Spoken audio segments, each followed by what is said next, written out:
بسم الله الرحمن الرحيم. ألف لام ميم. ذلك الكتاب لا ريب فيه هدى للمتقين الذين يؤمنون بالغيب ويقيمون الصلاة ومما رزقناهم ينفقون والذين يؤمنون بما أنزل إليك وما أنزل من قبلك وبالآخرة هم يوقنون أولئك على هدى من ربهم وأولئك هم المفلحون. إن الذين كفروا سواء عليهم أأنذرتهم أم لم تنذرهم لا يؤمنون. ختم الله على قلوبهم وعلى سمعهم وعلى أبصارهم غشاوة ولهم عذاب عظيم. ومن الناس من يقول آمنا بالله وباليوم الآخر وما هم بمؤمنين يخادعون الله والذين آمنوا وما يخدعون إلا أنفسهم وما يشعرون. في قلوبهم مرض فزادهم الله مرضا ولهم عذاب أليم بما كانوا يكذبون. وإذا قيل لهم لا تفسدوا في الأرض قالوا إنما نحن مصلحون ألا إنهم هم المفسدون ولكن لا يشعرون. وإذا قيل لهم آمنوا كما آمن الناس قالوا أنؤمن كما آمن السفهاء ألا إنهم هم السفهاء ولكن لا يعلمون. وإذا لقوا الذين آمنوا قالوا آمنا وإذا خلوا إلى شياطينهم قالوا إنا معكم إنما نحن مستهزئون. الله يستهزئ بهم ويمدهم في طغيانهم يعمهون. أولئك الذين اشتروا الضلالة بالهدى فما ربحت تجارتهم وما كانوا مهتدين. مثلهم كمثل الذي استوقد نارا فلما أضاءت ما حوله ذهب الله بنورهم وتركهم في ظلمات لا يبصرون. صم بكم عمي فهم لا يرجعون. أو كصيب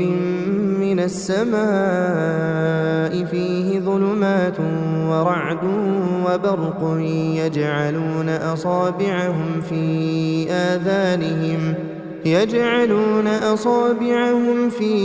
آذانهم من الصواعق حذر الموت والله محيط بالكافرين. يكاد البرق يخطف أبصارهم كلما أضاء لهم مشوا فيه وإذا أظلم عليهم قاموا ولو شاء الله لذهب بسمعهم وأبصارهم إن الله على كل شيء قدير. يا أيها الناس اعبدوا ربكم الذي خلقكم والذين من قبلكم لعلكم تتقون. الذي جعل لكم الأرض فراشا والسماء بناء وأنزل من السماء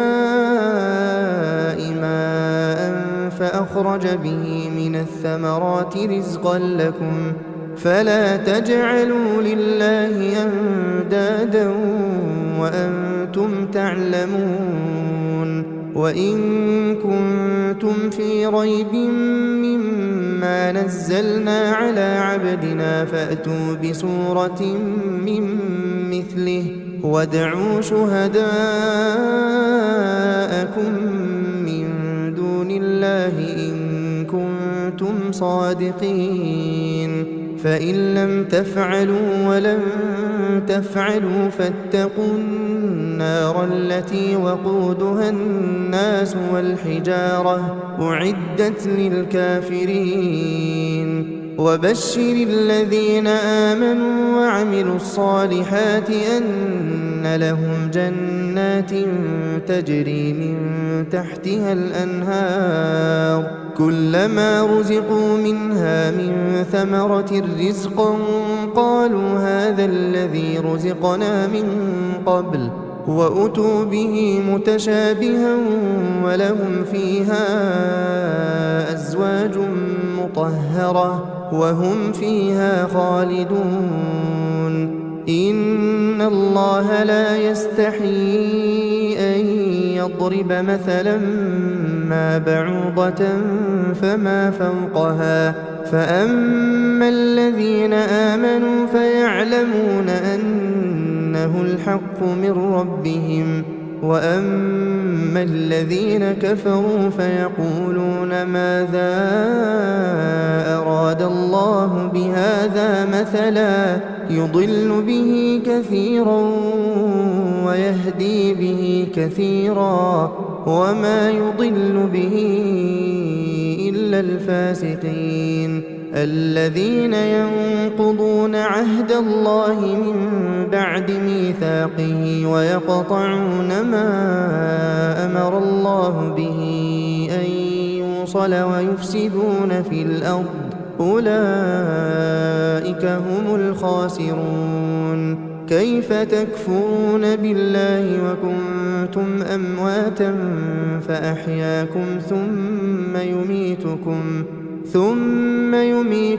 ثم يحييكم ثم إليه ترجعون هو الذي خلق لكم ما في الأرض جميعا ثم استوى إلى السماء فسواهن 7 سماوات وهو بكل شيء عليم وإذ قال ربك للملائكة إني جاعل في الأرض خليفة قالوا أتجعل فيها من يفسد فيها ويسفك الدماء ونحن نسبح بحمدك ونقدس لك قال إني أعلم ما لا تعلمون وعلم آدم الأسماء كلها ثم عرضهم على الملائكة فقال أنبئوني بأسماء هؤلاء إن كنتم صادقين قالوا سبحانك لا علم لنا إلا ما علمتنا إنك أنت العليم الحكيم قال يا آدم أنبئهم بأسمائهم فلما أنبأهم بأسمائهم قال ألم أقل لكم إني أعلم غيب السماوات والأرض وأعلم ما تبدون وما كنتم تكتمون وإذ قلنا للملائكة اسجدوا لآدم فسجدوا إلا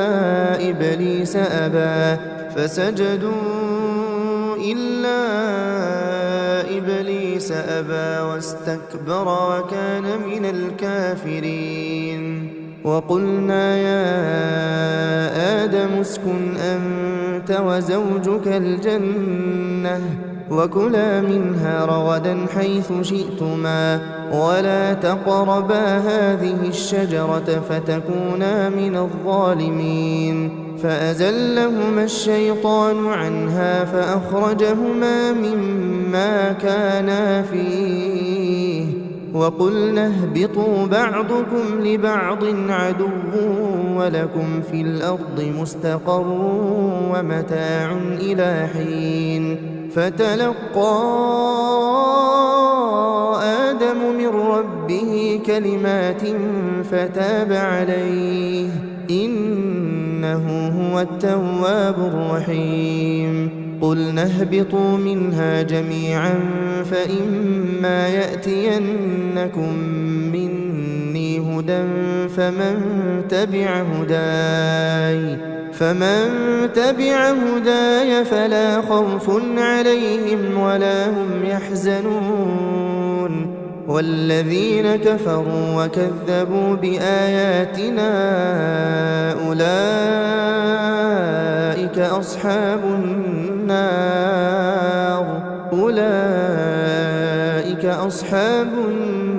هم فيها خالدون يا بني إسرائيل اذكروا نعمتي التي أنعمت عليكم وأوفوا بعهدي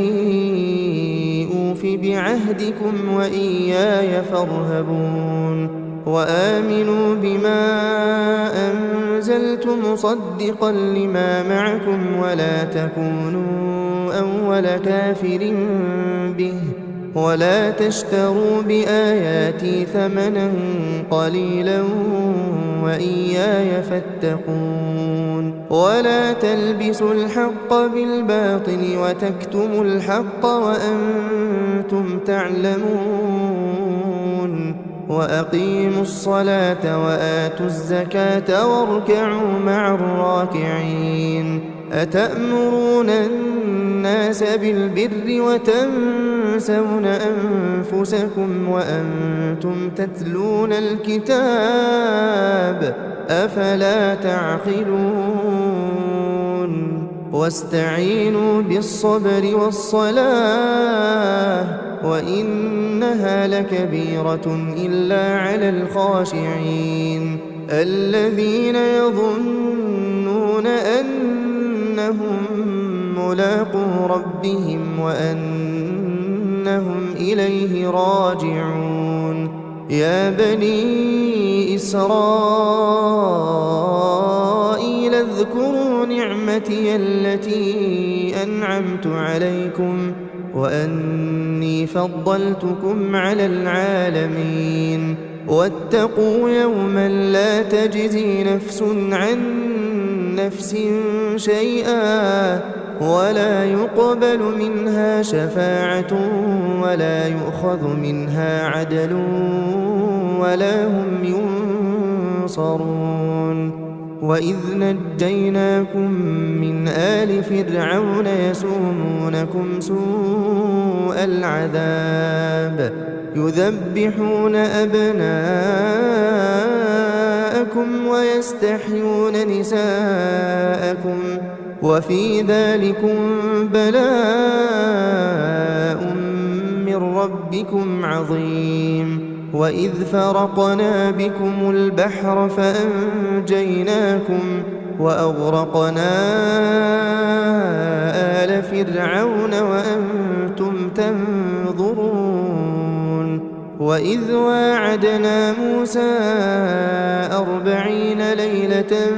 ثم اتخذتم العجل من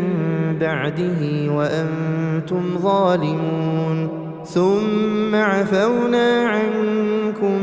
من بعد ذلك لعلكم تشكرون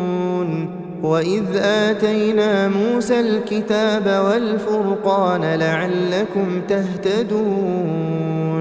وإذ قال موسى لقومه يا قوم إنكم ظلمتم أنفسكم باتخاذكم العجل فتوبوا إلى بارئكم فاقتلوا أنفسكم ذلكم خير لكم عند بارئكم فتاب عليكم إنه هو التواب الرحيم وإذ قلتم يا موسى لن نؤمن لك حتى نرى الله جهرة فأخذتكم الصاعقة وأنتم تنظرون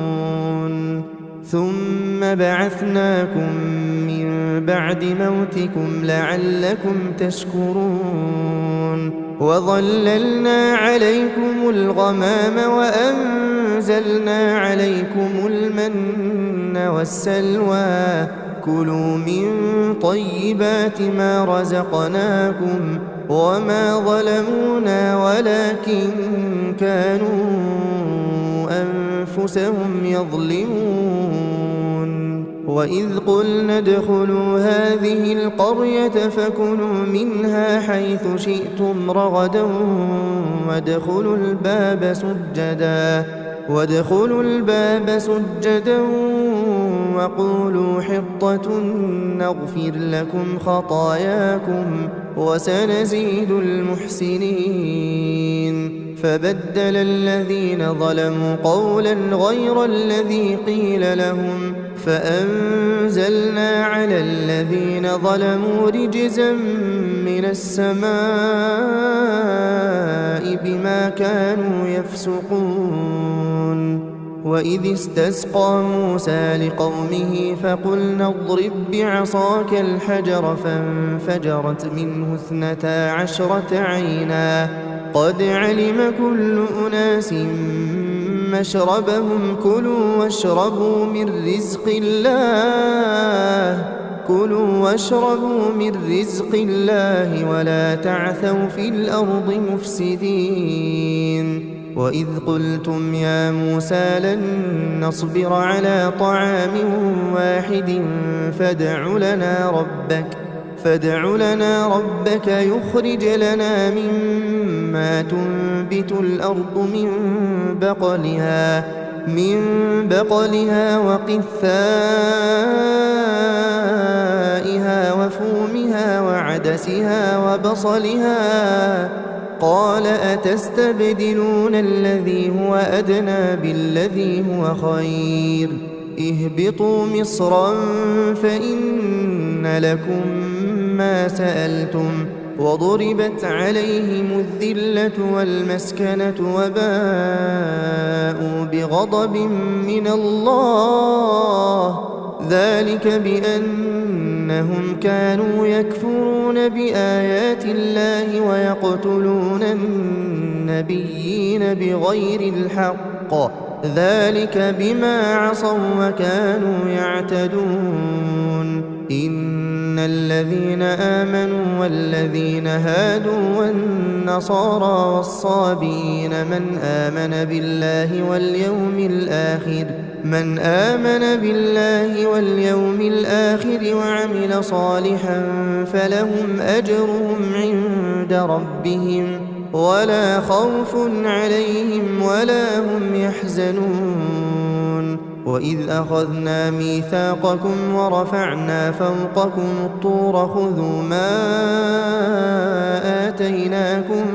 بقوة واذكروا ما فيه لعلكم تتقون ثم توليتم من بعد ذلك فلولا فضل الله عليكم ورحمته لكنتم من الخاسرين ولقد علمتم الذين اعتدوا منكم في السبت فقلنا لهم كونوا قردة خاسئين فجعلناها نكالا لما بين يديها وما خلفها وموعظة للمتقين وإذ قال موسى لقومه إن الله يأمركم أن تذبحوا بقرة قالوا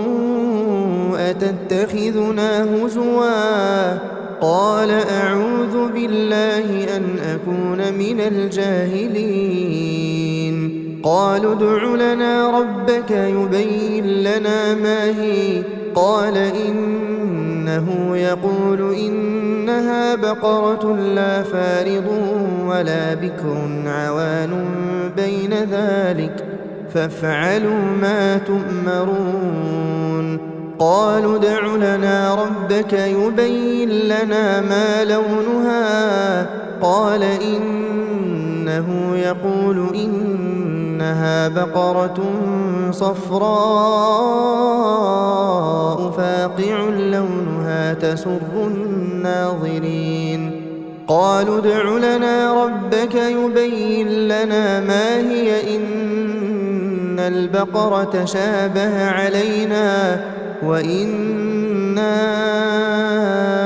إن شاء الله لمهتدون. قال إنه يقول إنها بقرة لا ذلول تثير الأرض ولا تسقي الحرث مسلمة لا شية فيها.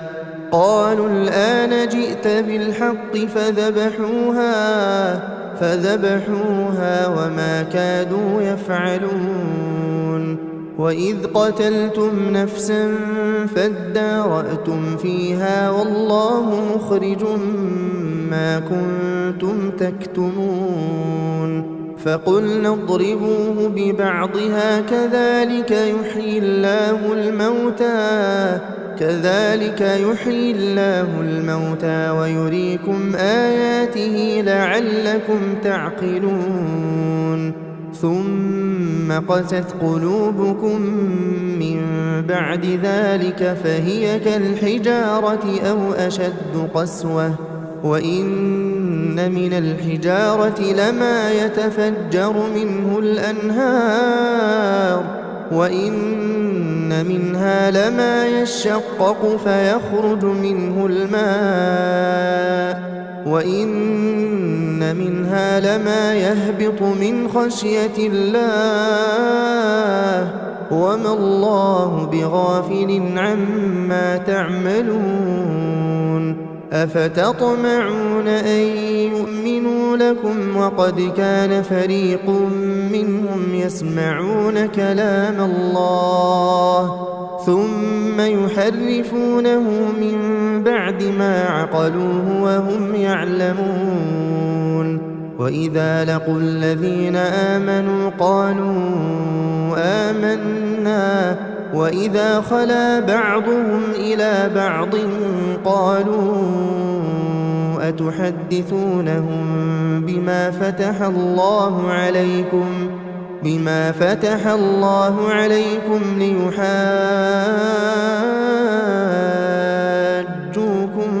به عند ربكم أفلا تعقلون. أولا يعلمون أن الله يعلم ما يسرون وما يعلنون. ومنهم أميون لا يعلمون الكتاب إلا أماني وإن هم إلا يظنون. فويل للذين يكتبون الكتاب بأيديهم ثم يقولون هذا من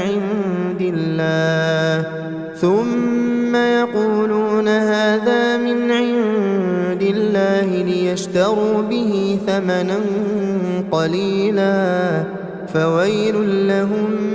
مما كتبت أيديهم وويل لهم مما يكسبون. وقالوا لن تمسنا النار إلا أياما معدودة قل أتخذتم عند الله عهدا فلن يخلف الله عهده أم تقولون على الله ما لا تعلمون. بلى من كسب سيئة وأحاطت به خطيئته فأولئك أصحاب النار هم فيها خالدون. والذين آمنوا وعملوا الصالحات أولئك أصحاب الجنة هم فيها خالدون. وإذ أخذنا ميثاق بني إسرائيل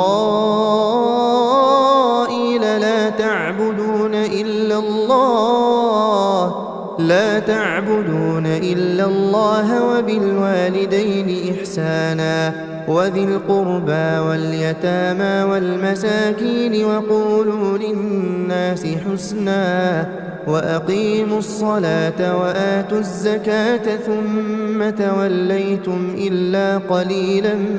منكم وأنتم معرضون وإذ أخذنا ميثاقكم لا تسفكون دماءكم ولا تخرجون أنفسكم من دياركم ثم أقررتم وأنتم تشهدون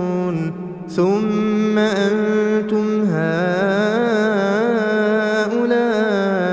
تقتلون أنفسكم وتخرجون فريقا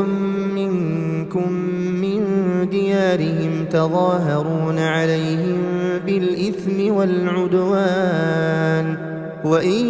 يأتوكم أسارى تفادوهم وهو محرم عليكم إخراجهم أفتؤمنون ببعض الكتاب وتكفرون ببعض فما جزاء من يفعل ذلك منكم إلا خزي في الحياة الدنيا ويوم القيامة يردون إلى أشد العذاب وما الله بغافل عما تعملون أولئك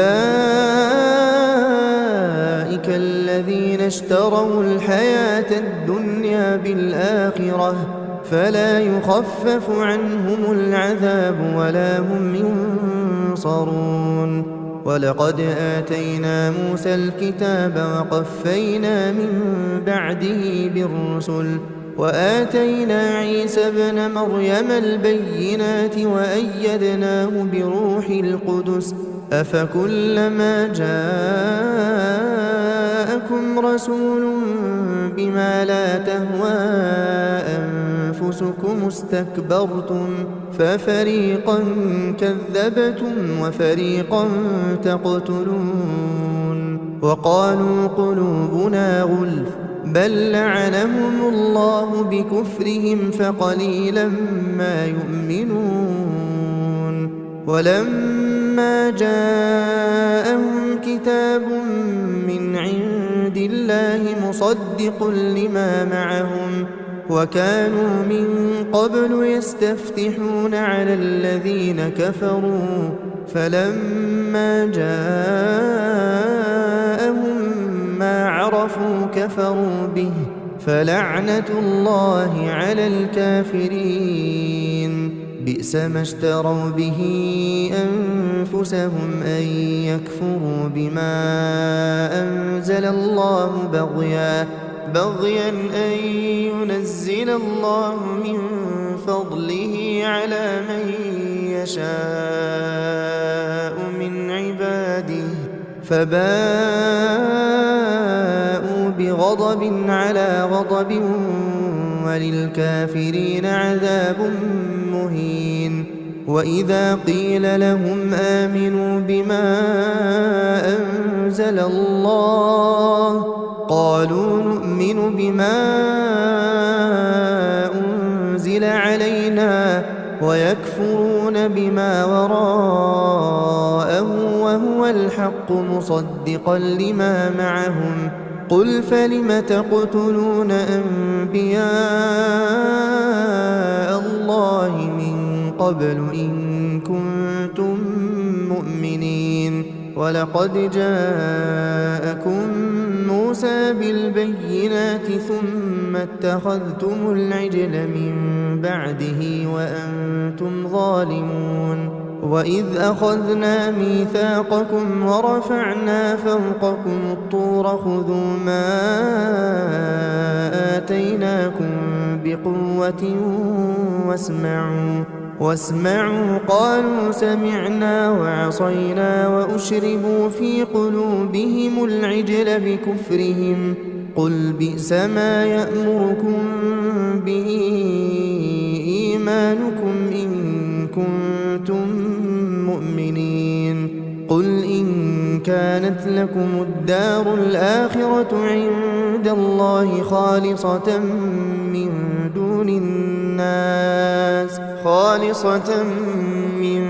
دون الناس فتمنوا الموت إن كنتم صادقين ولن يتمنوه أبدا بما قدمت أيديهم والله عليم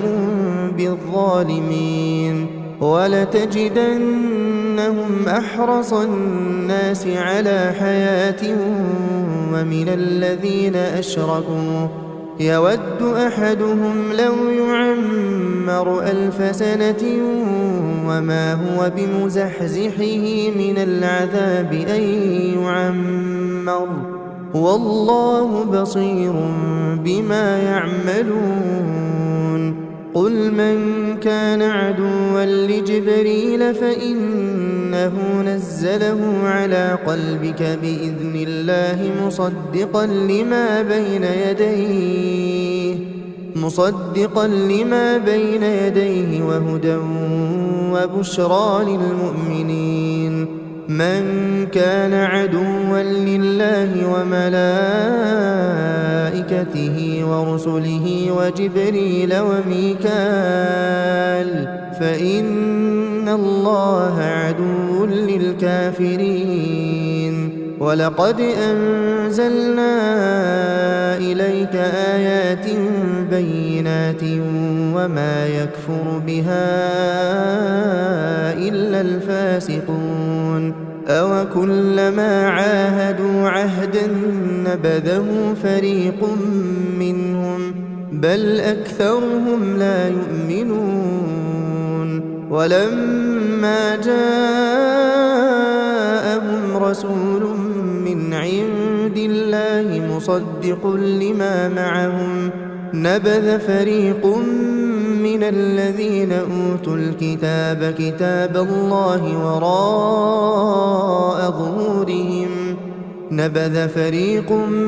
الذين أوتوا الكتاب كتاب الله وراء ظهورهم كأنهم لا يعلمون واتبعوا ما تتلو الشياطين على ملك سليمان وما كفر سليمان ولكن الشياطين كفروا يعلمون الناس السحر وما أنزل على الملكين ببابل هاروت وماروت وما يعلمان من أحد حتى يقولا إنما نحن فتنة فلا تكفر فيتعلمون منهما ما يفرقون به بين المرء وزوجه وما هم بضارين به من أحد إلا بإذن الله ويتعلمون ما يضرهم ولا ينفعهم ولقد علموا لمن اشتراه ما له في الآخرة من خلاق ولبئس ما شروا به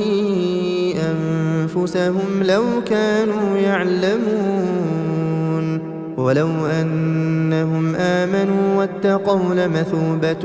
من عند الله خير لو كانوا يعلمون يا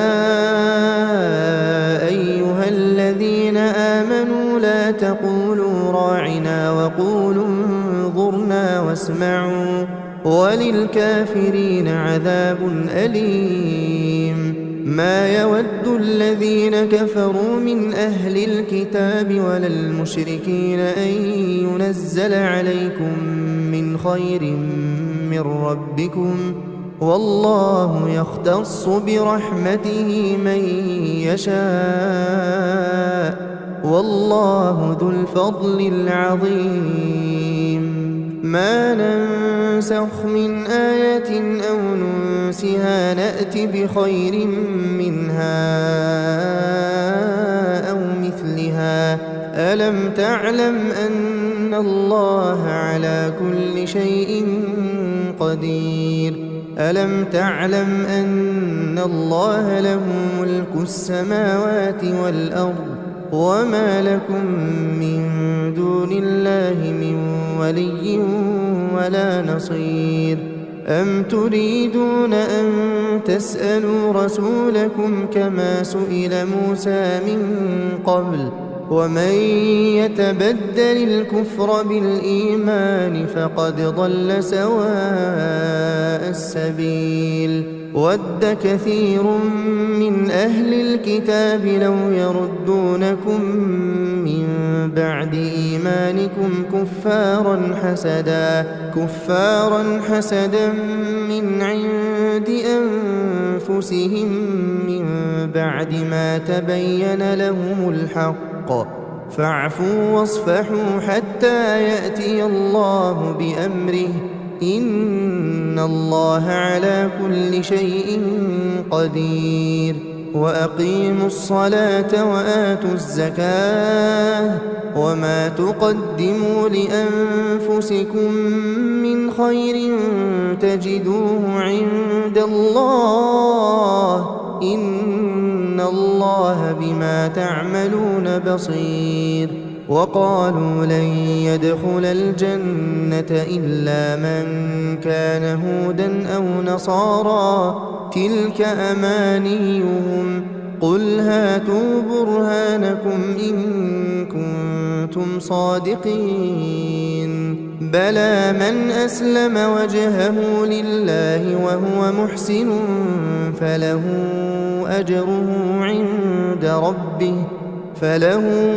أجره عند ربه ولا خوف عليهم ولا هم يحزنون وقالت اليهود ليست النصارى على شيء وقالت النصارى ليست اليهود على شيء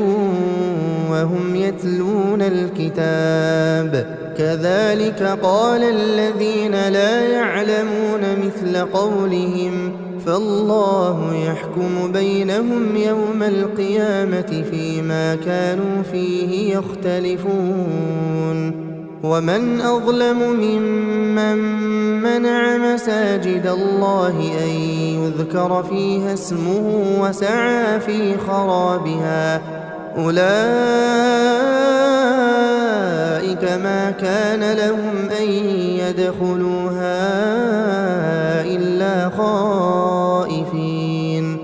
لهم في الدنيا خزي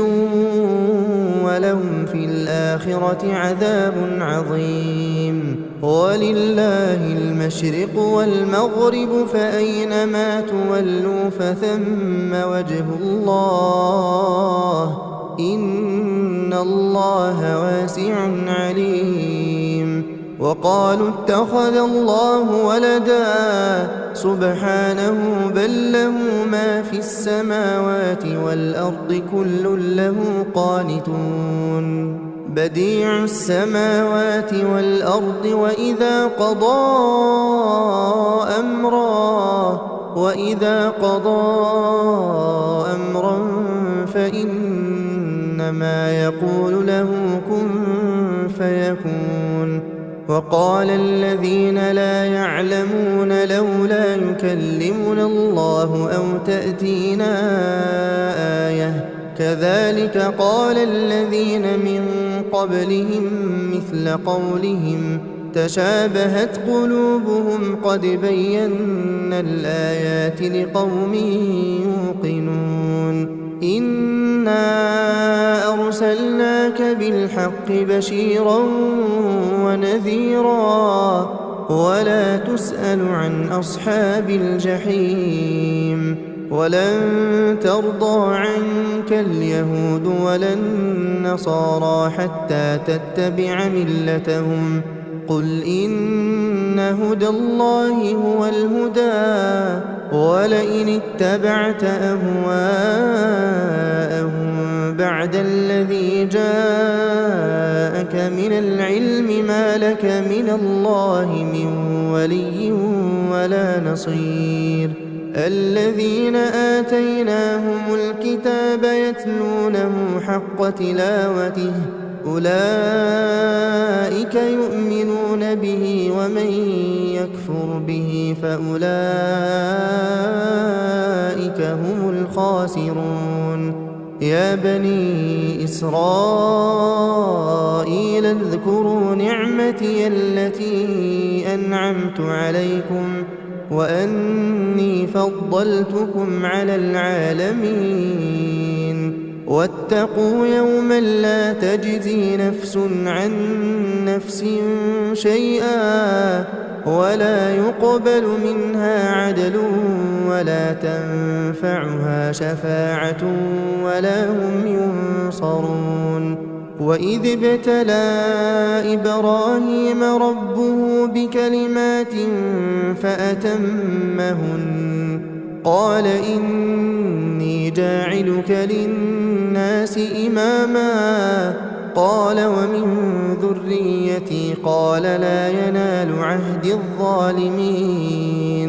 وإذ جعلنا البيت مثابة للناس وأمنا واتخذوا من مقام إبراهيم مصلى وعهدنا إلى إبراهيم وإسماعيل أن طهرا بيتي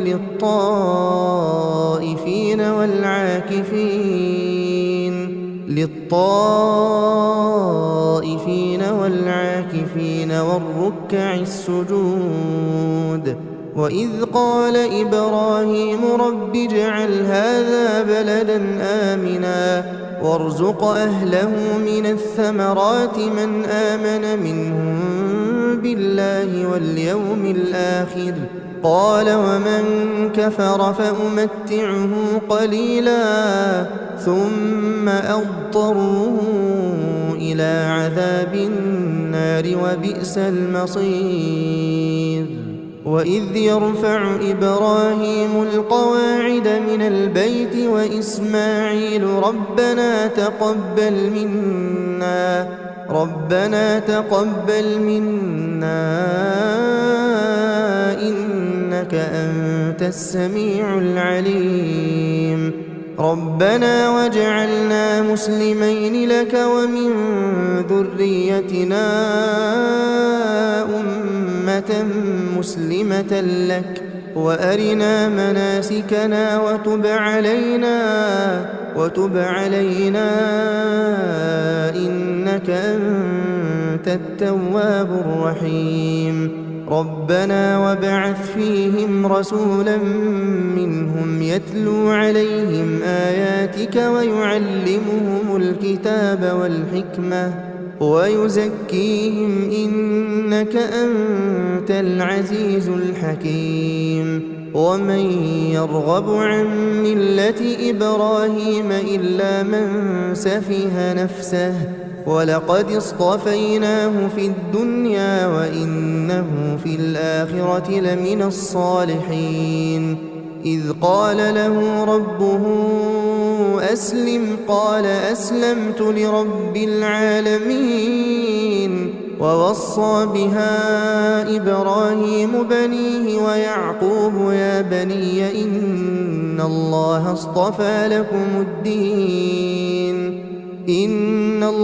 اصطفى لكم الدين فلا تموتن إلا وأنتم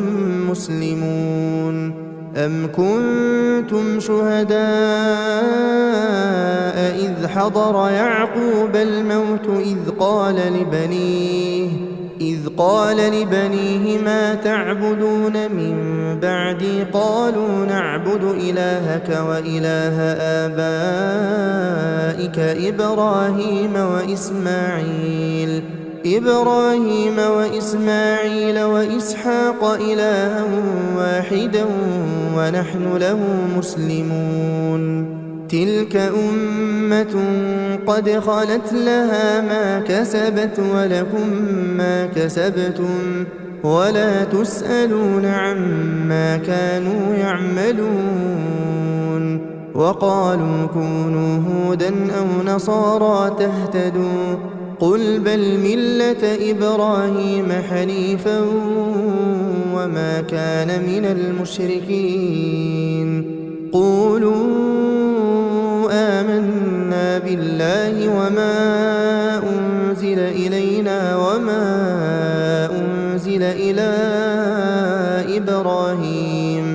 وما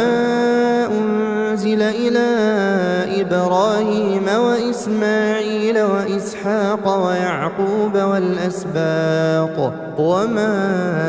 أوتي موسى وعيسى وما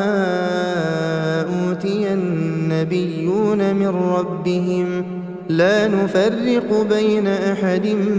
منهم ونحن له مسلمون فإن آمنوا بمثل ما آمنتم به فقد اهتدوا وإن تولوا فإنما هم في شقاق فسيكفيكهم الله وهو السميع العليم صبغة الله ومن أحسن من الله صبغة ونحن له عابدون قل أتحاجوننا في الله وهو ربنا وربكم ولنا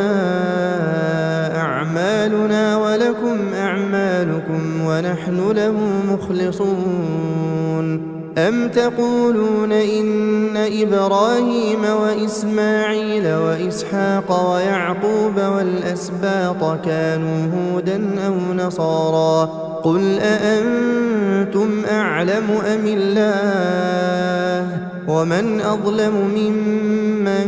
كتم شهادة عنده من الله وما الله بغافل عما تعملون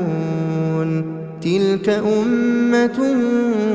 قد خلت لها ما كسبت ولكم ما كسبتم ولا تسألون عما كانوا يعملون سيقول السفهاء من الناس ما ولاهم عن قبلتهم التي كانوا عليها قل لله المشرق والمغرب يهدي من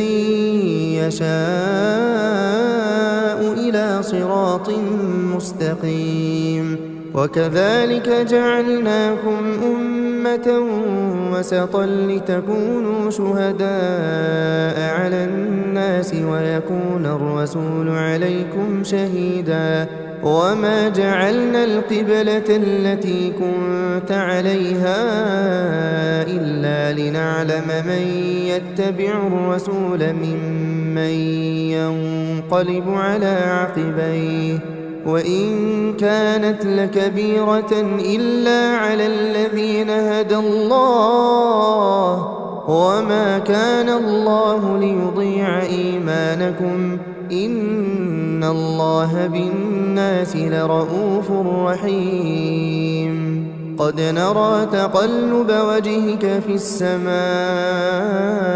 فلنولينك قبلة ترضاها فول وجهك شطر المسجد الحرام وحيث ما كنتم فولوا وجوهكم شطره وإن الذين أوتوا الكتاب ليعلمون أنه الحق من ربهم وما الله بغافل عما يعملون ولئن أتيت الذين أوتوا الكتاب بكل آية ما تبعوا قبلتك وما أنت بتابع قبلتهم وما بعضهم بتابع قبلة بعض ولئن اتبعت أهواءهم من بعد ما جاءك من العلم إنك إذا لمن الظالمين. الذين آتيناهم الكتاب يعرفونه كما يعرفون أبناءهم وإن فريقا منهم ليكتمون الحق وهم يعلمون. الحق من ربك فلا تكونن من الممترين. ولكل وجهة هو موليها فاستبقوا الخيرات أينما تكونوا يأت بكم الله جميعا إن الله على كل شيء قدير. ومن حيث خرجت فول وجهك شطر المسجد الحرام وإنه للحق من ربك وما الله بغافل عما تعملون. ومن حيث خرجت فول وجهك شطر المسجد الحرام وحيث ما كنتم فولوا وجوهكم شطره لئلا يكون للناس عليكم حجة إلا الذين ظلموا منهم فلا تخشوهم واخشوني ولأتم نعمتي عليكم ولعلكم تهتدون. كما أرسلنا فيكم رسولا منكم يتلو عليكم آياتنا ويزكيكم ويعلمكم الكتاب والحكمة ويعلمكم ما لم تكونوا تعلمون. فاذكروني أذكركم واشكروا لي ولا تكفرون. يا أيها الذين آمنوا استعينوا بالصبر والصلاة إن الله مع الصابرين. ولا تقولوا لمن يقتل في سبيل الله أموات بل أحياء ولكن لا تشعرون. ولنبلونكم بشيء من الخوف والجوع ونقص من الأموال والأنفس والثمرات وبشر الصابرين الذين إذا أصابتهم مصيبة قالوا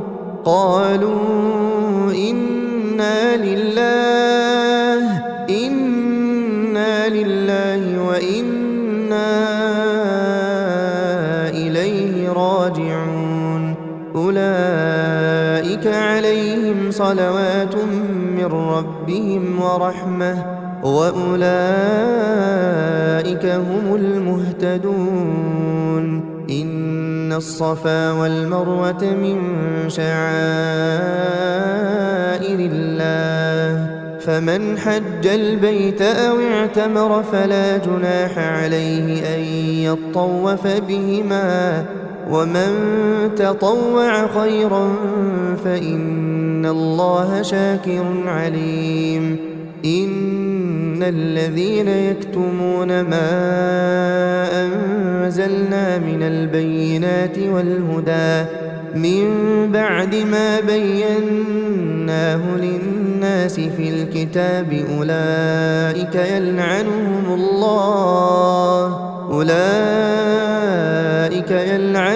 الله ويلعنهم اللاعنون إلا الذين تابوا وأصلحوا وبينوا فأولئك أتوب عليهم وأنا التواب الرحيم. إن الذين كفروا وماتوا وهم كفار أولئك عليهم لعنة الله والملائكة والناس أجمعين خالدين فيها لا يخفف عنهم العذاب ولا هم ينظرون. وإلهكم إله واحد لا إله إلا هو الرحمن الرحيم إن في خلق السماوات والأرض واختلاف الليل والنهار والفلك التي تجري في البحر بما ينفع الناس وما أنزل الله من السماء من ماء فأحيا به الأرض بعد موتها وبث فيها من كل دابة وتصريف الرياح والسحاب المسخر بين السماء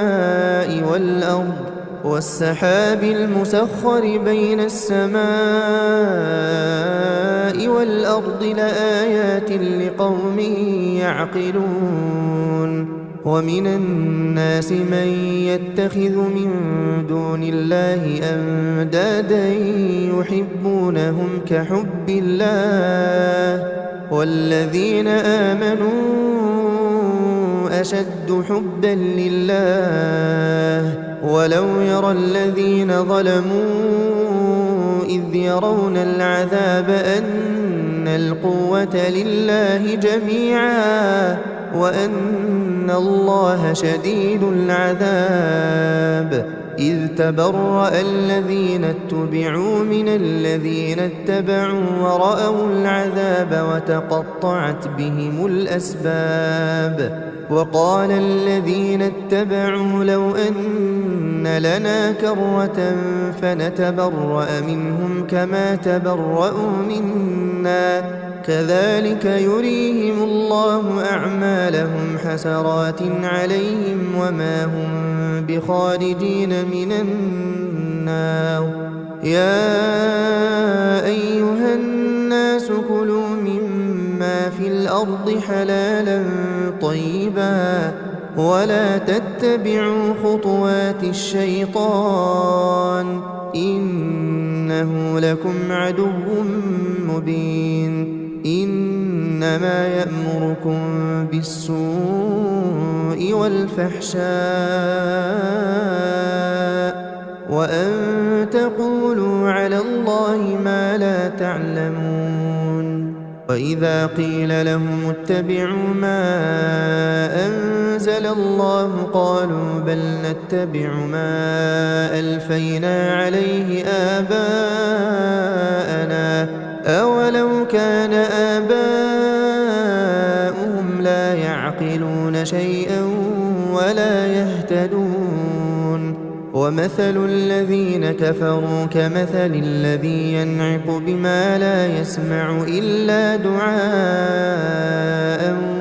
ونداء صم بكم عمي فهم لا يعقلون يا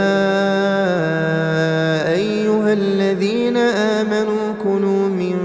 طيبات ما رزقناكم واشكروا لله إن كنتم إياه تعبدون إنما حرم عليكم الميتة والدم ولحم الخنزير وما أهل به لغير الله فمن اضطر غير باغ ولا عاد فلا إثم عليه إن الله غفور رحيم إن الذين يكتمون ما أنزل الله من الكتاب ويشترون به ثمنا قليلا أولئك ما يأكلون في بطونهم إلا النار ولا يكلمهم الله يوم القيامة ولا يزكيهم ولهم عذاب أليم أولئك الذين اشتروا الضلالة بالهدى والعذاب بالمغفرة فما أصبرهم على النار ذلك بأن الله نزل الكتاب بالحق وإن الذين اختلفوا في الكتاب لفي شقاق بعيد ليس البر أن تولوا وجوهكم قبل المشرق والمغرب ولكن البر من آمن بالله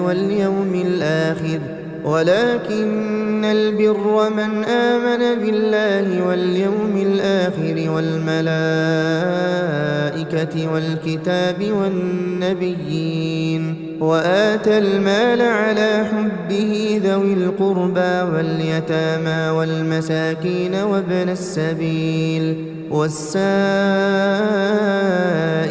وفي الرقاب وأقام الصلاة وآتى الزكاة والموفون بعهدهم إذا عاهدوا والصابرين في البأساء والضراء وحين البأس أولئك الذين صدقوا وأولئك هم المتقون. يا أيها الذين آمنوا كتب عليكم القصاص في القتلى الحر بالحر والعبد بالعبد والأنثى بالأنثى فمن عفي له من أخيه شيء فاتباع بالمعروف وأداء إليه بإحسان ذلك تخفيف من ربكم ورحمة فمن اعتدى بعد ذلك فله عذاب أليم. ولكم في القصاص حياة يا أولي الألباب لعلكم تتقون. كتب عليكم إذا حضر أحدكم الموت إن ترك خيرا الوصية للوالدين والأقربين بالمعروف حقا على المتقين فمن بدله بعدما سمعه فإنما إثمه على الذين يبدلونه إن الله سميع عليم. فمن خاف من موص جنفا أو إثما فأصلح بينهم فلا إثم عليه إن الله غفور رحيم. يا أيها الذين آمنوا كتب عليكم الصيام كما كتب على الذين من قبلكم لعلكم تتقون أياما معدودات فمن كان منكم مريضا أو على سفر فعدة من أيام أخر وعلى الذين يطيقونه فدية طعام مسكين فمن تطوع خيرا فهو خير له وأن تصوموا خير لكم إن كنتم تعلمون. شهر رمضان الذي أنزل فيه القرآن هدى للناس وبينات من الهدى والفرقان فمن شهد منكم الشهر فليصمه ومن كان مريضا أو على سفر فعدة من أيام أخر يريد الله بكم اليسر ولا يريد بكم العسر ولتكملوا العدة ولتكبروا الله على ما هداكم ولعلكم تشكرون. وإذا سألك عبادي عني فإني قريب أجيب دعوة الداع إذا دعان فليستجيبوا لي وليؤمنوا بي لعلهم يرشدون. أحل لكم ليلة الصيام الرفث إلى نسائكم هن لباس لكم وأنتم لباس لهن علم الله أنكم كنتم تختانون أنفسكم فتاب عليكم وعفى عنكم فالآن باشروهن وابتغوا ما كتب الله لكم وكلوا واشربوا حتى يتبين لكم الخيط الأبيض من الخيط الأسود من الفجر ثم أتموا الصيام إلى الليل ولا تباشروهن وأنتم عاكفون في المساجد تلك حدود الله فلا تقربوها كذلك يبين الله آياته للناس لعلهم يتقون ولا تأكلوا أموالكم بينكم بالباطل وتدلوا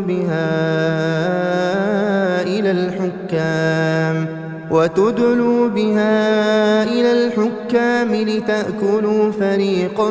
من أموال الناس بالإثم وأنتم تعلمون يسألونك عن الأهلة قل هي مواقيت للناس والحج وليس البر بأن تأتوا البيوت من ظهورها ولكن البر من اتقى وأتوا البيوت من أبوابها واتقوا الله لعلكم تفلحون وقاتلوا في سبيل الله الذين يقاتلونكم ولا تعتدوا إن الله لا يحب المعتدين واقتلوهم حيث ثقفتموهم وأخرجوهم من حيث أخرجوكم والفتنة أشد من القتل ولا تقاتلوهم عند المسجد الحرام حتى يقاتلوكم فيه فإن قاتلوكم فاقتلوهم كذلك جزاء الكافرين فإن انتهوا فإن الله غفور رحيم وقاتلوهم حتى لا تكون فتنة ويكون الدين لله فإن انتهوا فلا عدوان إلا على الظالمين الشهر الحرام بالشهر الحرام والحرمات قصاص فمن اعتدى عليكم فاعتدوا عليه بمثل ما اعتدى عليكم واتقوا الله واعلموا أن الله مع المتقين وأنفقوا في سبيل الله ولا تلقوا بأيديكم إلى التهلكة وأحسنوا إن الله يحب المحسنين وأتموا الحج والعمرة لله فإن أحصرتم فما استيسر من الهدي ولا تحلقوا رؤوسكم حتى يبلغ الهدي محله فمن كان منكم مريضا أو به أذى من رأسه ففدية من صيام أو صدقة أو نسك فإذا أمنتم فمن تمتع بالعمرة إلى الحج فما استيسر من الهدي فمن لم يجد فصيام 3 أيام في الحج و7 إذا رجعتم تلك 10 كاملة ذلك لمن لم يكن أهله حاضر المسجد الحرام واتقوا الله واعلموا أن الله شديد العقاب الحج أشهر معلومات فمن فرض فيهن الحج فلا رفث ولا فسوق ولا جدال في الحج وما تفعلوا من خير يعلمه الله وتزودوا فإن خير الزاد التقوى واتقون يا أولي الألباب ليس عليكم جناح أن تبتغوا فضلا من ربكم فإذا أفضتم من عرفات فاذكروا الله عند المشعر الحرام واذكروه كما هداكم وإن كنتم من قبله لمن الضالين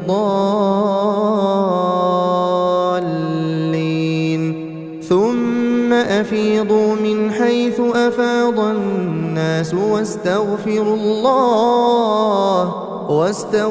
الله إن الله غفور رحيم فإذا قضيتم مناسككم فاذكروا الله كذكركم آباءكم أو أشد ذكرا فمن الناس من يقول ربنا آتنا في الدنيا وما له في الآخرة من خلاق ومنهم من يقول ربنا آتنا في الدنيا حسنة وفي الآخرة حسنة وقنا عذاب النار أولئك لهم نصيب مما كسبوا والله سريع الحساب واذكروا الله في أيام معدودات فمن تعجل في يومين فلا إثم عليه ومن تأخر فلا إثم عليه لمن اتقى واتقوا الله واعلموا أنكم إليه تحشرون ومن الناس من يعجبك قوله في الحياة الدنيا ويشهد الله على ما في قلبه وهو ألد الخصام وإذا تولى سعى في الأرض ليفسد فيها ويهلك الحرث والنسل والله لا يحب الفساد وإذا قيل له اتق الله أخذته العزة بالإثم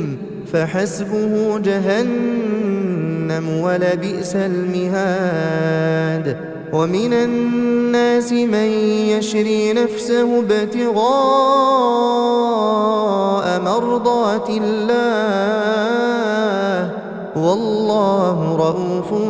بالعباد يا أيها الذين آمنوا ادخلوا في السلم كافة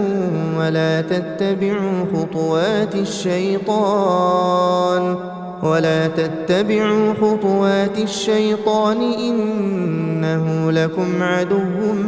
مبين فإن زللتم من بعد ما جاءتكم البينات فاعلموا أن الله عزيز حكيم هل ينظرون إلا أن يأتيهم الله في ظلل من الغمام والملائكة وقضي الأمر وإلى الله ترجع الأمور سل بني إسرائيل كم آتيناهم من آية بينة ومن يبدل نعمة الله من بعد ما جاءته فإن الله شديد العقاب زين للذين كفروا الحياة الدنيا ويسخرون من الذين آمنوا والذين اتقوا فوقهم يوم القيامة والله يرزق من يشاء بغير حساب كان الناس أمة واحدة فبعث الله النبيين مبشرين ومنذرين وأنزل معهم الكتاب بالحق ليحكم بين الناس فيما اختلفوا فيه وما اختلف فيه إلا الذين أوتوه من بعد ما جاءتهم البينات بغيا بينهم فهدى الله الذين آمنوا لما اختلفوا فيه من الحق بإذنه والله يهدي من يشاء إلى صراط مستقيم أم حسبتم أن تدخلوا الجنة ولما يأتكم مثل الذين خلوا من قبلكم مستهم البأساء والضراء وزلزلوا حتى يقول الرسول والذين آمنوا معه متى نصر الله ألا إن نصر الله قريب يسألونك ماذا ينفقون قل ما أنفقتم من خير فللوالدين والأقربين واليتامى والمساكين وابن السبيل وما تفعلوا من خير فإن الله به عليم كتب عليكم القتال وهو كره لكم وعسى أن تكرهوا شيئا وهو خير لكم وعسى أن تحبوا شيئا وهو شر لكم والله يعلم وأنتم لا تعلمون يسألونك عن الشهر الحرام قتال فيه قل قتال فيه كبير وصد عن سبيل الله وكفر به والمسجد الحرام وإخراج أهله منه أكبر عند الله والفتنة أكبر من القتل ولا يزالون يقاتلونكم حتى يردوكم عن دينكم إن استطاعوا ومن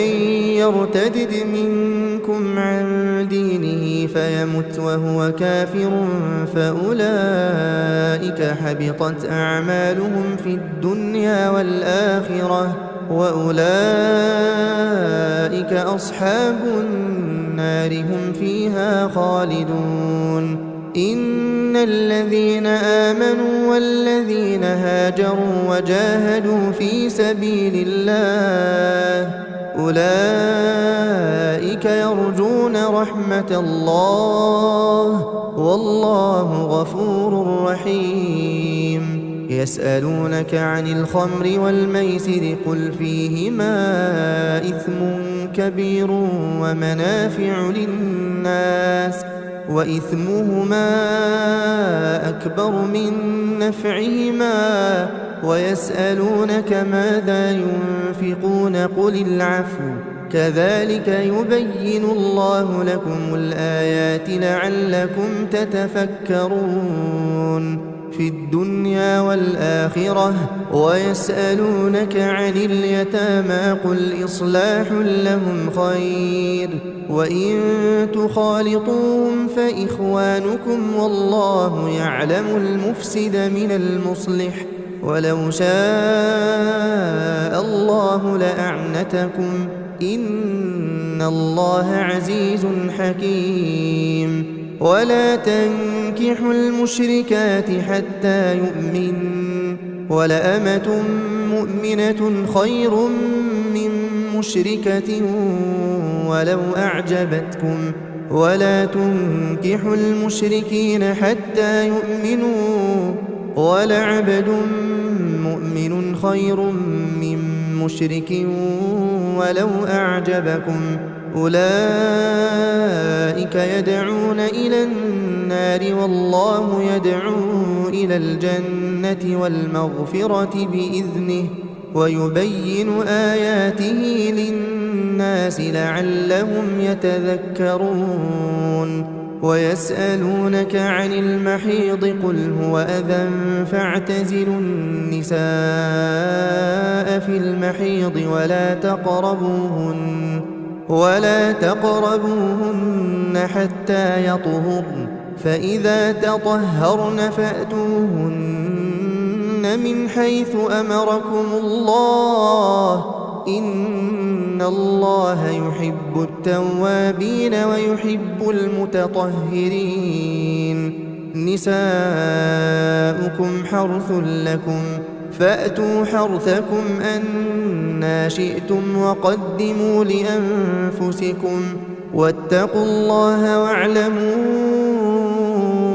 أنكم ملاقوه وبشر المؤمنين ولا تجعلوا الله عرضة لأيمانكم أن تبروا وتتقوا وتصلحوا بين الناس والله سميع عليم لا يؤاخذكم الله باللغو في أيمانكم ولكن يؤاخذكم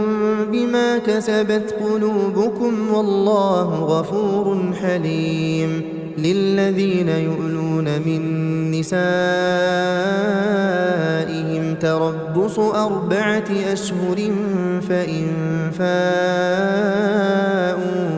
فإن فاءوا فإن الله غفور رحيم وإن عزموا الطلاق فإن الله سميع عليم والمطلقات يتربصن بأنفسهن 3 قروء ولا يحل لهن أن يكتمن ما خلق الله في أرحامهن إن كن يؤمن بالله واليوم الآخر وبعولتهن أحق بردهن في ذلك إن أرادوا إصلاحا ولهن مثل الذي عليهن بالمعروف وللرجال عليهن درجة والله عزيز حكيم الطلاق 2 فإمساك بمعروف أو تسريح بإحسان ولا يحل لكم أن تأخذوا مما آتيتموهن شيئا إلا أن يخافا ألا يقيما حدود الله فإن خفتم ألا يقيما حدود الله فلا جناح عليهما فيما افتدت به تلك حدود الله فلا تعتدوها ومن يتعد حدود الله فأولئك هم الظالمون فإن طلقها فلا تحل له من بعد حتى تنكح زوجا غيره فإن طلقها فلا جناح عليهما أن يتراجعا إن ظنا أن يقيما حدود الله وتلك حدود الله يبينها لقوم يعلمون وإذا طلقتم النساء فبلغن أجلهن فأمسكوهن بمعروف أو سرحوهن بمعروف ولا تمسكوهن ضرارا لتعتدوا ومن يفعل ذلك فقد ظلم نفسه ولا تتخذوا آيات الله هزوا واذكروا نعمة الله عليكم وما أنزل عليكم من الكتاب والحكمة يعظكم به واتقوا الله واعلموا أن الله بكل شيء عليم وإذا طلقتم النساء فبلغن أجلهن فلا تعضلوهن أن ينكحن أزواجهن إذا تراضوا بينهم بالمعروف ذلك يوعظ به من كان منكم يؤمن بالله واليوم الآخر ذلكم أزكى لكم وأطهر والله يعلم وأنتم لا تعلمون والوالدات يرضعن أولادهن حولين كاملين لمن أراد أن يتم الرضاعة وعلى المولود له رزقهن وكسوتهن بالمعروف لا تكلف نفس إلا وسعها لا تضار والدة بولدها ولا مولود له بولده وعلى الوارث مثل ذلك فإن أرادا فصالا عن تراض منهما وتشاور فلا جناح عليهما وإن أردتم أن تسترضعوا أولادكم فلا جناح عليكم إذا سلمتم ما آتيتم بالمعروف واتقوا الله واعلموا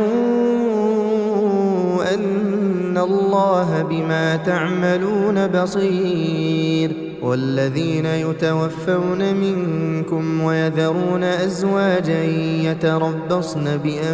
بأنفسهن 4 أشهر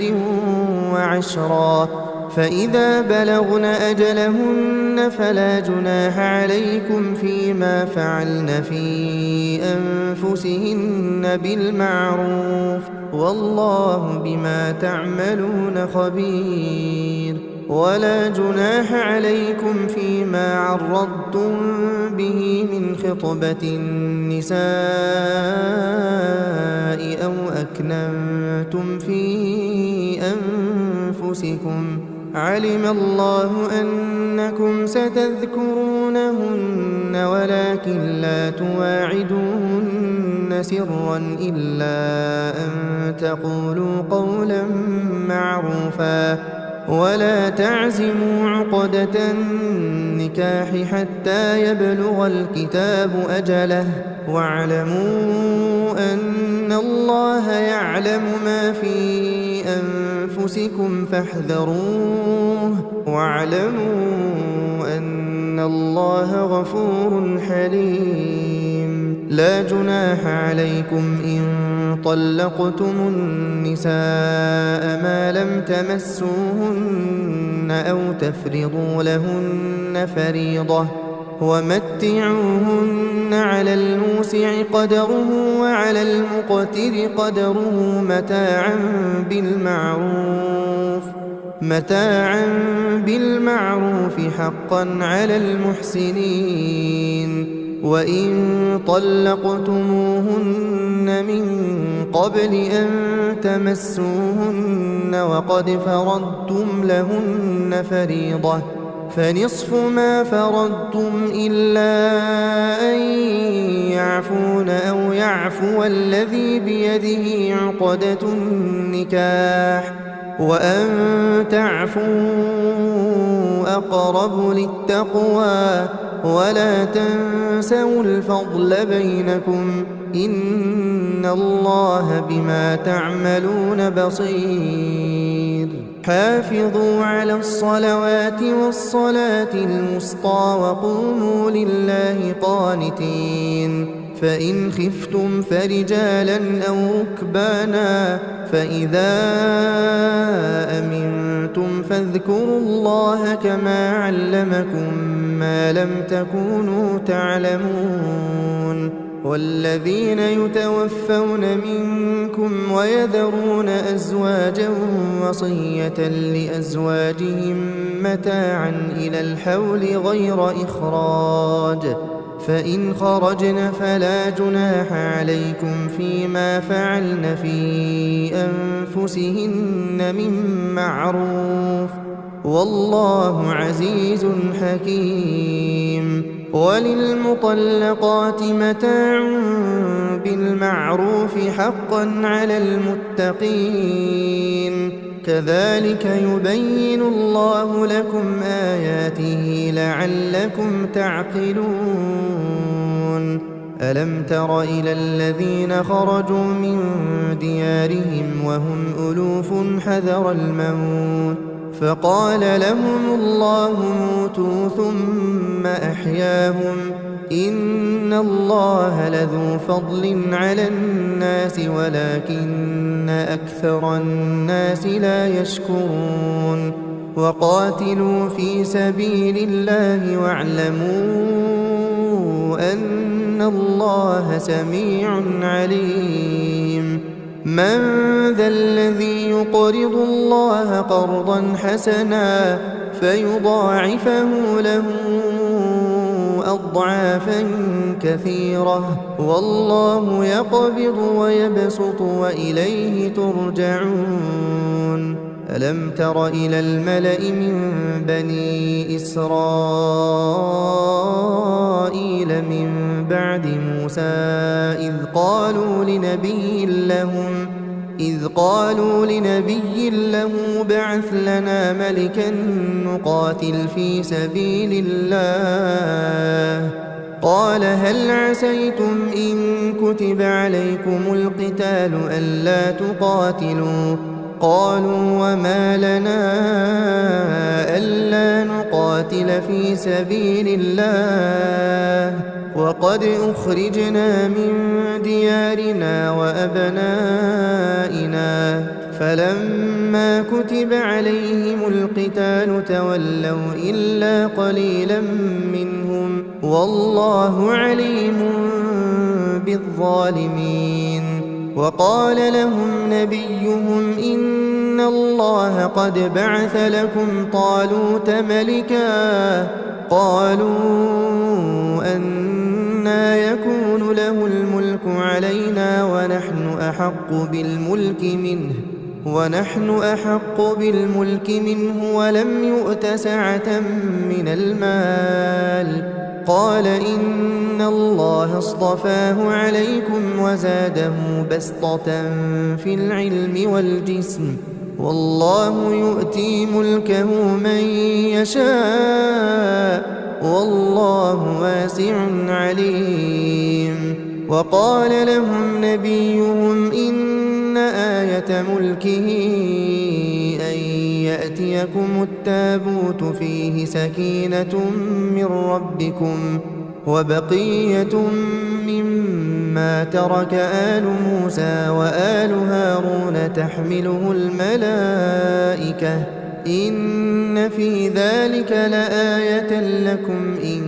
كنتم مؤمنين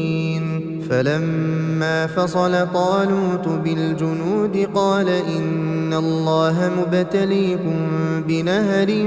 فمن شرب منه فليس مني ومن لم يطعمه فإنه مني إلا من اغترف غرفة بيده فشربوا منه إلا قليلا منهم فلما جاوزه هو والذين آمنوا معه قالوا لا طاقة لنا اليوم بجالوت وجنوده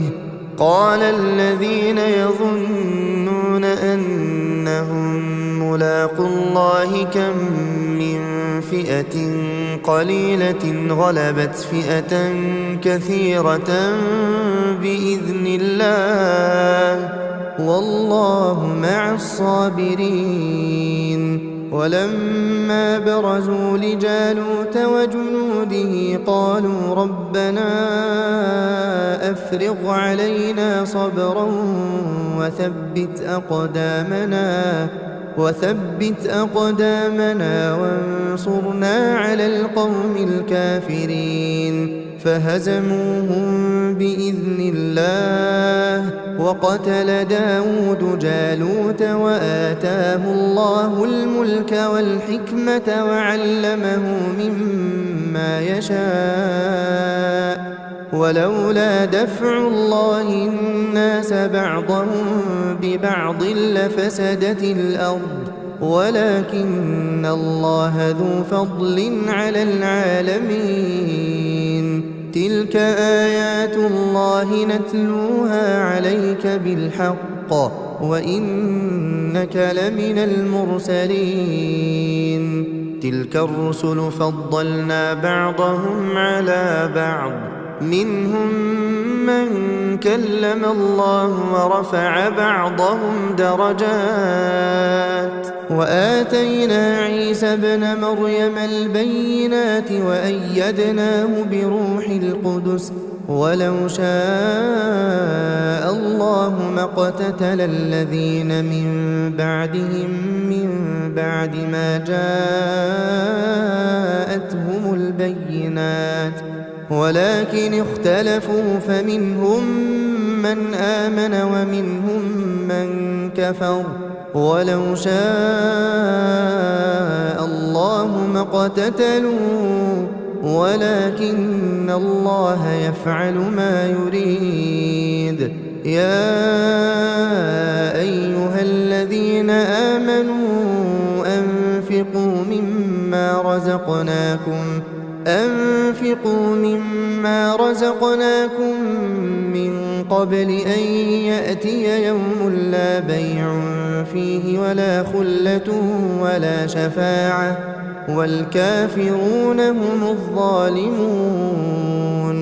الله لا إله إلا هو الحي القيوم لا تأخذه سنة ولا نوم له ما في السماوات وما في الأرض من ذا الذي يشفع عنده إلا بإذنه يعلم ما بين أيديهم وما خلفهم ولا يحيطون بشيء من علمه إلا بما شاء وسع كرسيه السماوات والأرض ولا يؤوده حفظهما وهو العلي العظيم لا إكراه في الدين قد تبين الرشد من الغي فمن يكفر بالطاغوت ويؤمن بالله فقد استمسك بالعروة الوثقى لا انفصام لها والله سميع عليم الله ولي الذين آمنوا يخرجهم من الظلمات إلى النور والذين كفروا أولياؤهم الطاغوت يخرجونهم من النور إلى الظلمات أولئك أصحاب النار هم فيها خالدون ألم تر إلى الذي حاج إبراهيم في ربه أن آتاه الله الملك إذ قال إبراهيم ربي الذي يحيي ويميت قال أنا أحيي وأميت قال إبراهيم فإن الله يأتي بالشمس من المشرق فأت بها من المغرب فبهت الذي كفر والله لا يهدي القوم الظالمين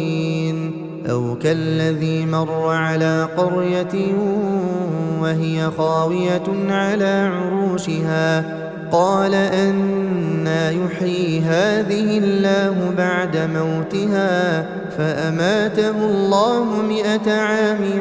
ثم بعثه قال كم لبثت قال لبثت يوما أو بعض يوم قال بل لبثت 100 عام فانظر إلى طعامك وشرابك لم يتسنه وانظر إلى حمارك ولنجعلك آية للناس وانظر إلى العظام كيف ننشزها ثم نكسوها لحما فلما تبين له قال أعلم أن الله على كل شيء قدير وإذ قال إبراهيم رب أرني كيف تحيي الموتى قال أولم تؤمن قال بلى ولكن ليطمئن قلبي قال فخذ 4 من الطير فصرهن إليك ثم اجعل على كل جبل منهن جزءا ثم ادعهن يأتينك سعيا واعلم أن الله عزيز حكيم مثل الذين ينفقون أموالهم في سبيل الله كمثل حبة أنبتت 7 سنابل في كل سنبلة 100 حبة والله يضاعف لمن يشاء والله واسع عليم الذين ينفقون أموالهم في سبيل الله ثم لا يتبعون ما أنفقوا منا ولا أذى لهم أجرهم عند ربهم ولا خوف عليهم ولا هم يحزنون قول معروف ومغفرة خير من صدقة يتبعها أذى والله غني حليم يا أيها الذين آمنوا لا تبطلوا صدقاتكم بالمن والأذى كالذي ينفق ماله رئاء الناس ولا يؤمن بالله واليوم الآخر فمثله كمثل صفوان عليه تراب فأصابه وابل فتركه صلدا لا يقدرون على شيء مما كسبوا والله لا يهدي القوم الكافرين ومثل الذين ينفقون أموالهم ابتغاء مرضات الله وتثبيتا من أنفسهم كمثل جنة بربوة أصابها وابل فآتت أكلها ضعفين فإن لم يصبها وابل فطل والله بما تعملون بصير أيود أحدكم أن تكون له جنة من نخيل وأعناب تجري من تحتها الأنهار له فيها من كل الثمرات وأصابه الكبر وله ذرية ضعفاء فأصابها إعصار فيه نار فاحترقت كذلك يبين الله لكم الآيات لعلكم تتفكرون يا أيها الذين آمنوا أنفقوا من طيبات ما كسبتم ومما أخرجنا لكم من الأرض ولا تيمموا الخبيث منه تنفقون ولستم بآخذيه إلا أن تغمضوا فيه واعلموا أن الله غني حميد الشيطان يعدكم الفقر ويأمركم بالفحشاء والله يعدكم مغفرة منه وفضلا والله واسع عليم يؤتي الحكمة من يشاء ومن يؤت الحكمة فقد أوتي خيرا كثيرا وما يذكر إلا أولو الألباب وما أنفقتم من نفقة أو نذرتم من نذر فإن الله يعلمه وما للظالمين من أنصار إن تبدوا الصدقات فنعما هي وإن تخفوها وتؤتوها الفقراء فهو خير لكم ويكفر عنكم من سيئاتكم والله بما تعملون خبير ليس عليك هداهم ولكن الله يهدي من يشاء وما تنفقوا من خير فلأنفسكم وما تنفقون إلا ابتغاء وجه الله وما تنفقوا من خير يوفى إليكم وأنتم لا تظلمون للفقراء الذين أحصروا في سبيل الله لا يستطيعون ضربا في الأرض يحسبهم الجاهل أغنياء من التعفف تعرفهم بسيماهم لا يسألون الناس إلحافا وما تنفقوا من خير فإن الله به عليم الذين ينفقون أموالهم بالليل والنهار سرا وعلانية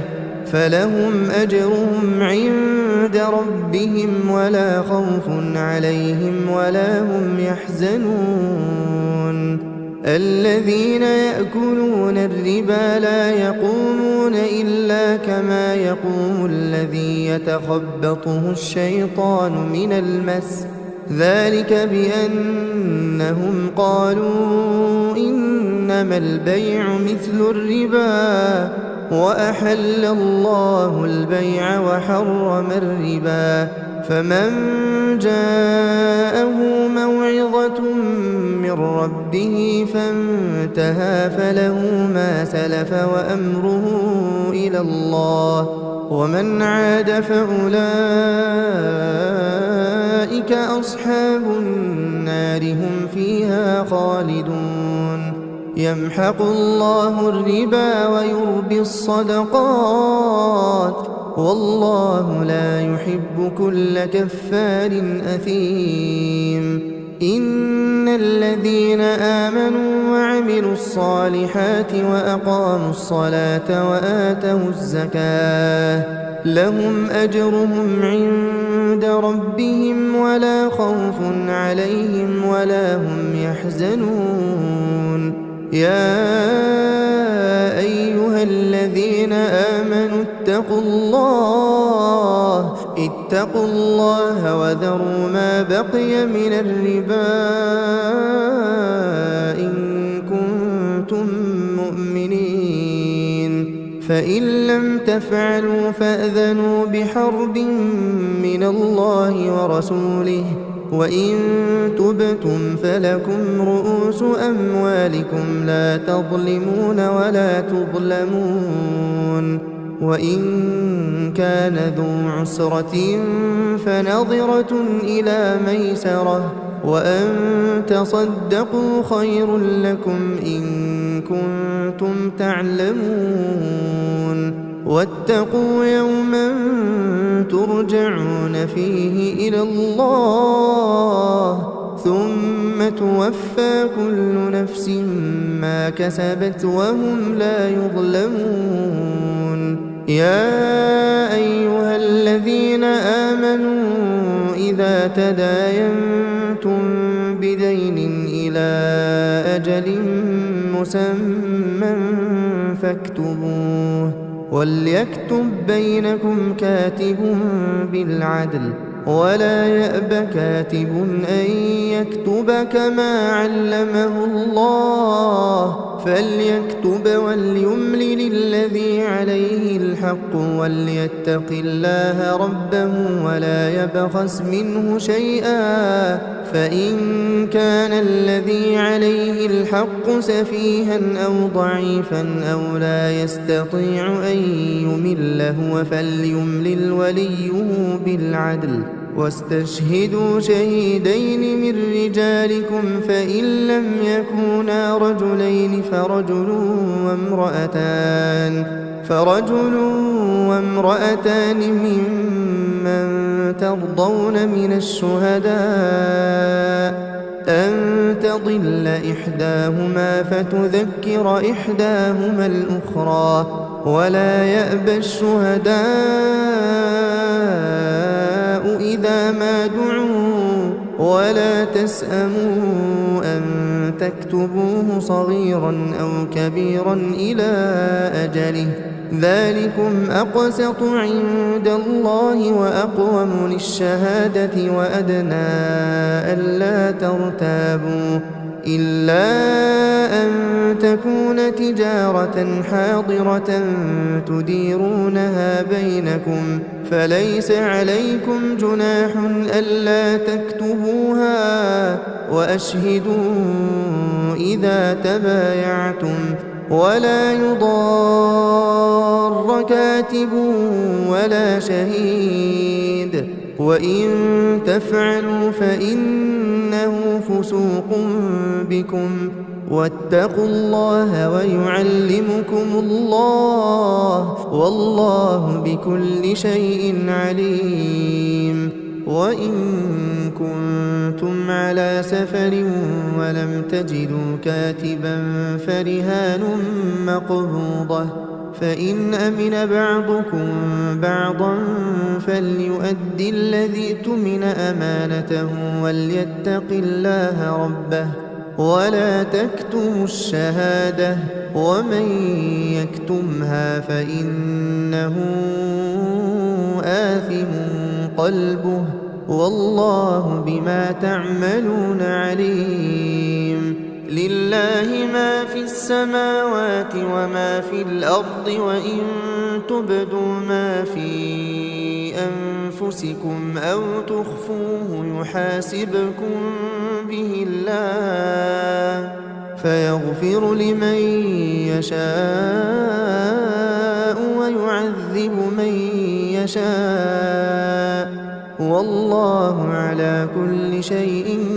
قدير آمن الرسول بما أنزل إليه من ربه والمؤمنون كل آمن بالله وملائكته وكتبه ورسله لا نفرق بين أحد من رسله وقالوا سمعنا وأطعنا غفرانك ربنا وإليك المصير لا يكلف الله نفسا إلا وسعها لها ما كسبت وعليها ما اكتسبت ربنا لا تؤاخذنا إن نسينا أو أخطأنا ربنا ولا تحمل علينا إصرا كما حملته على الذين من قبلنا ربنا ولا تحملنا ما لا طاقة لنا به واعف عنا واغفر لنا وارحمنا أنت مولانا فانصرنا على القوم الكافرين